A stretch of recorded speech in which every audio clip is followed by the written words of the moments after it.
정부가 인구 100만 명 이상 대도시를 특례시로 지정하기 위해 법 개정을 추진하고 있는 가운데 전국의 기초지자체들이 특례시에 준하는 특례군 도입을 주장하고 나섰습니다. 노인 보행자 안전에 대해 경찰과 지자체 각자 대책을 마련하고 있지만 법도 예산도 뒷받침되고 있지 않아 대책에 허점이 많다는 지적입니다. 집중 보도합니다. 강원도 내 살고 있는 북한 이탈 주민이 10월 현재 791명으로 지난해보다 다소 늘어난 것으로 집계됐습니다. 단풍철이면 많은 탐방객들이 산을 찾아 가을을 즐기고 있는 가운데 안전수칙을 지키지 않을 경우 큰 부상이나 사망으로까지 이어질 수 있어 주의가 필요합니다. 시청자 여러분 안녕하십니까? 정부가 인구 100만 명 이상 대도시를 특례시로 지정하기 위해 법 개정을 추진하고 있습니다. 이에 대해 도내 지자체처럼 인구 감소로 생존이 걸려있는 전국의 지자체들이 특례시에 준하는 특례군 도입을 주장하고 나섰습니다. 박병근 기자의 보도입니다. 인구 감소와 열악한 재정력에 허덕이는 전국 24개 소규모 지자체가 한자리에 모였습니다. 이들은 정부가 인구 100만 명 이상 대도시를 특례시로 지정해 혜택을 늘리려는 법 개정에 반발하며 특례군 도입을 주장했습니다. 인구 3만 명 미만이거나 제곱킬로미터당 인구 밀도 40명 미만인 군에 대해 행정적, 재정적 특례를 부여하도록 법 개정을 촉구했습니다.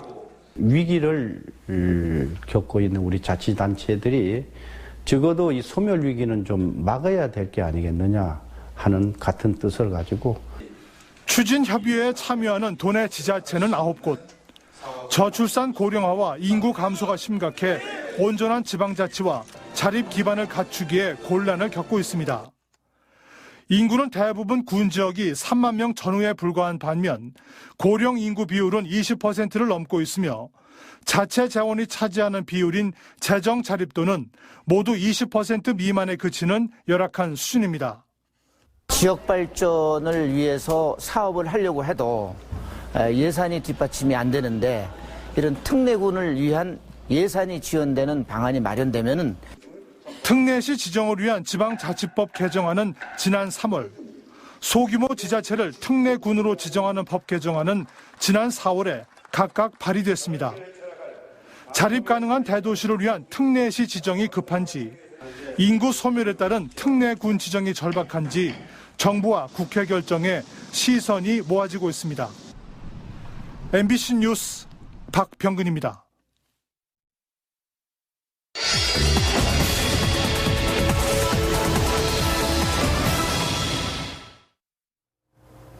강원도 내 노인보호구역 관리가 엉망이라는 보도를 지난주에 전해드렸는데요. 오늘은 무엇이 문제인지 집중 보도합니다. 노인 보행자 안전에 대해 경찰과 지자체 각자 대책을 마련하고 있지만 법도 예산도 뒷받침되고 있지 않아 대책에 허점이 많다는 지적입니다. 김상훈 기자입니다.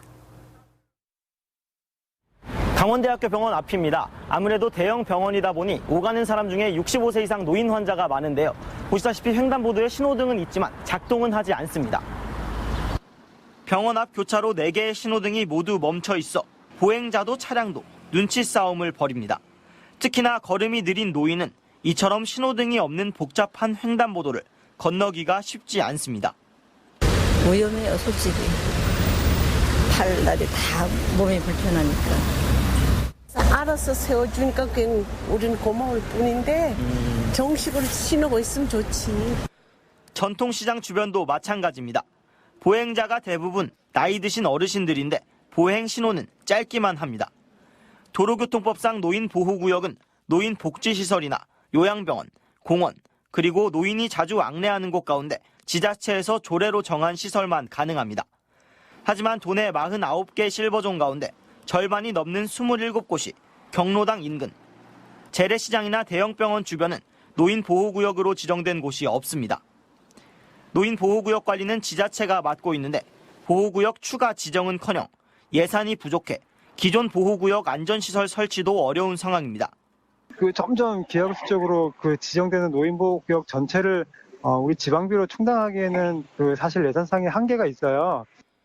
노인보호구역 관리가 미흡한 사이 올해 보행자 교통사고로 숨진 노인만 21명, 경찰은 최근 노인 보호구역과 별개로 대책을 내놨습니다. 노인 보행자가 많은 전통시장과 병원 인근 횡단보도의 보행 신호 시간을 연장한 겁니다. 또 고령자 이용이 많은 병원, 전통시장, 그 외에 어떤 종교시설도 있을 수 있고요. 그 외에 이런 유동층이 많은 데들을 선별을 해서 산정을 하게 됐습니다. 하지만 신호가 늘어난 횡단보도는 강원도 전역에서 춘천 20곳, 원주 18곳, 동해 8곳에 불과합니다. 보행 시간을 어르신 걸음걸이에 맞추는 작업이지만 도로 사정 때문에 일부 구간만 적용됐습니다. 결국엔 경찰과 지자체가 따로따로 노인 보행자 안전 대책을 마련하고 있는 셈입니다. 병원이나 재래시장 쪽에 이동을 많이 볼 수가 있습니다. 그래서 병원이라든지 재래시장 주변으로 노인 보호구역 구역이 지정되는 그런 문화가 좀 널리 퍼졌으면 좋겠습니다. 노인이 편안하게 건널 수 있는 횡단보도는 누구나 안전하게 건널 수 있습니다. 예산 확충은 물론 모든 시군에 적용할 수 있는 통합적인 가이드라인 마련이 시급합니다. MBC 뉴스 김상훈입니다. 단풍철이면 많은 탐방객들이 산을 찾아 가을을 즐기는데요. 안전수칙을 지키지 않을 경우 큰 부상이나 사망으로까지 이어질 수 있어 주의가 필요합니다. 배연환 기자입니다. 지난 15일 설악산을 오르던 60대 남성이 갑자기 쓰러졌습니다. 현장 도착, 지금 현위 사고자의 현위치 제2쉼터 상향 100m 지점 119 공유 바랍니다. 등산객들이 심폐소생술을 시도하고 구급대도 출동했지만 남성은 결국 숨졌습니다. 가을 단풍철에는 탐방객들이 몰리는데 그만큼 사고 발생도 늘고 있습니다. 지난해 도내 전체 산악사고는 711건 발생했고 사망사고 15건 가운데 단풍철인 10월과 11월에 30%에 가까운 4명이 숨졌습니다. 전문가들은 자신의 건강 상태에 맞춰 산행 코스를 정하고 일찍 해가 지는 것을 고려해 산행 시간을 조절할 것을 조언합니다. 아무 준비 없이 이제 가볍게 산행을 올라오시면 이 추운 날씨에 이제 몸이 이제 경직되는 거죠. 그럼 경직되면 이제 무릎 부상이라든가 이제 근육 경련이라든가 이런 것도 많이 오고, 그다음에 몸에 이제 무리가 오다 보니까 탈진을 동반한 저체온증이 동반이 돼요. 낮과 밤의 일교차가 큰 만큼 체온을 유지할 수 있는 방한복이 필요하고 혹시 모를 조난에 대비해 비상식품과 장비 등을 챙기는 한편 신고 위치가 자동으로 전송되는 119 신고 앱을 스마트폰에 미리 깔아둘 것을 당부하고 있습니다. MBC 뉴스 배연환입니다. 20년 가까이 지지부진하던 영월 상동개발 사업이 중독치유센터로 새로운 변화를 맞고 있습니다. 지금까지 들어간 사업비만 600억 원이 넘는데요. 폐광 지역 주민 복지에 쓰여야 할 소중한 예산이 더 이상 낭비되지 않도록 철저한 분석을 요구하는 목소리가 높습니다. 황구선 기자입니다. 사업 추진 10년 만인 지난 2011년 겨우 첫 삽을 뜬 영월 상동 테마파크. 강원랜드 출자금 350억 원이 투입됐지만 3년 만에 공사가 중단됐습니다. 강원랜드와 주변 공공기관 연수원이 포함된 리조트 사업이 핵심인데 이미 산에 둘러싸인 기관 사람들이 산골 마을 상동에 또 오겠냐는 수익성 우려에 제동이 걸린 겁니다. 상동 테마파크 경영진 비리로 인한 검찰 수사와 관련 소송이 오가면서 사업지는 수년째 흉물로 방치돼 왔습니다. 이래저래 들어간 돈만 450억 원.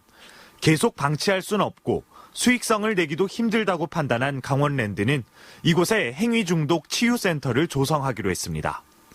사업비 157억 원이 추가로 투입돼 국내 최초로 도박과 스마트폰 중독에 대응하는 공공치유센터가 다음 달 초 문을 열 예정입니다. 산림자원을 기반으로 해서 인문 철학이나 예술들을 융합한 프로그램을 준비하고 있는데요. 행위중독 문제를 가지고 계신 분들을 위해서 치유 프로그램도 제공을 하고 비영리 사업으로 중독 치유에 필요한 심리, 음악 치료와 산림 교육 치료 등 모든 과정이 무료로 지원됩니다. 상동과 소통하고 상생하면서 많은 일거리 창출과 경제적으로 도움이 많이 됐으면 하는. 사업 초기 설계 단계부터 현지 사정을 모르고 추진돼 왔다는 비판이 뒤따랐고 애꿎은 돈만 600억 원가량 들어간 만큼 지금부터라도 철저한 분석과 예산 심사가 필요하다는 목소리가 높습니다. 157억 다시 투입이 됐는데 이 예산이 전 예산처럼 사장되지 않게 고민을 고민에 고민을 거듭해서 20년 가까이 이어져 왔던 상동 주민들의 수건 사업이 이번에는 본궤도에 오를 수 있을지 지역사회 관심이 모아지고 있습니다. MBC 뉴스 황구선입니다.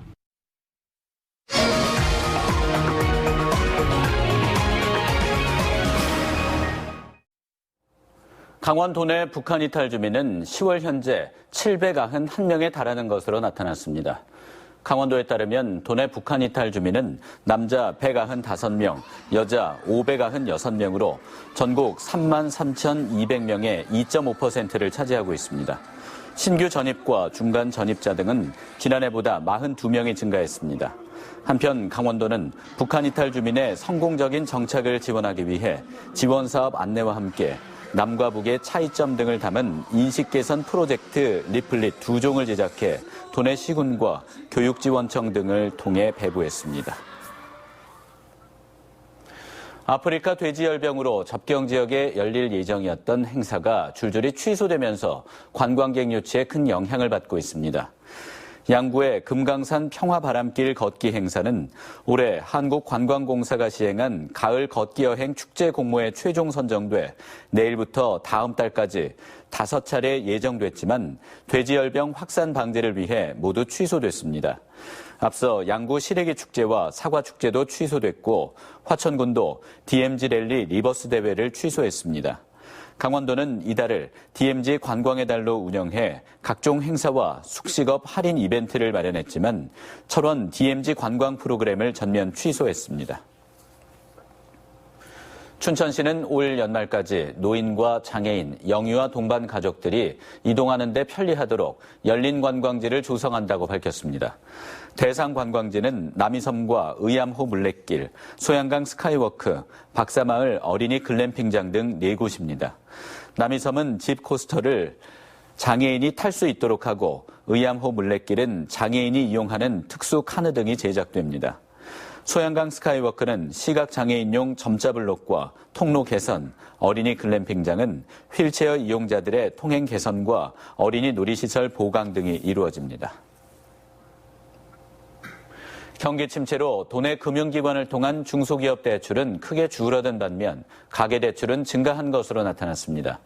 한국은행 강원본부에 따르면 8월 중 도내 금융기관의 중소기업 대출은 718억 원 증가해 7월에 2,040억 원에 비해 증가폭이 크게 감소했습니다. 반면 8월 중 도내 가계대출은 1,617억 원 증가해 7월에 88억 원보다 대출 규모가 급격히 늘어난 것으로 나타났습니다.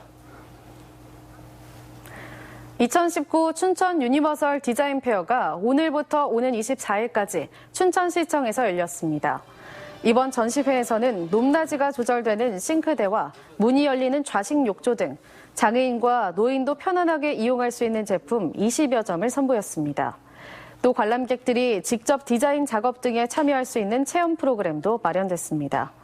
오는 24일에는 모두를 위한 도시 춘천을 주제로 제1회 춘천시 유니버설 디자인 국제포럼이 열려 유럽과 미국의 도시 디자인 정책 사례를 공유합니다. 강원도가 춘천 붕어섬에 진행하려던 태양광 발전단지 증설 계획이 도의회에서 제동이 걸렸습니다.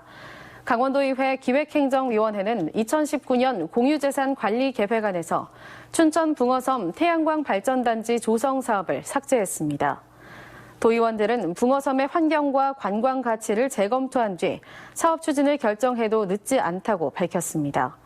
강원도는 당초 영월에 태양광 발전단지를 조성할 계획이었지만 영월군이 난색을 표하자 춘천 붕어섬에 태양광 시설을 추가하는 것으로 수정했습니다.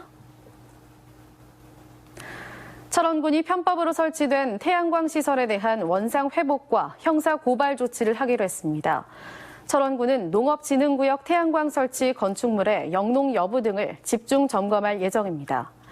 이번 점검은 6개 읍면과 합동으로 7개 점검반을 편성해 연말까지 실시합니다. 조사 과정에서는 농업기술센터와 이장 등의 협조를 받아 정상적인 영농 여부를 집중 점검하기로 했습니다. 특히 태양광이 설치된 농지 이용시설에서 미영농 사례가 발견될 경우 농지법 위반에 따른 원상회복 명령과 형사고발 조치하기로 했습니다. 이상으로 뉴스데스크 강원을 마칩니다. 시청해주셔서 고맙습니다.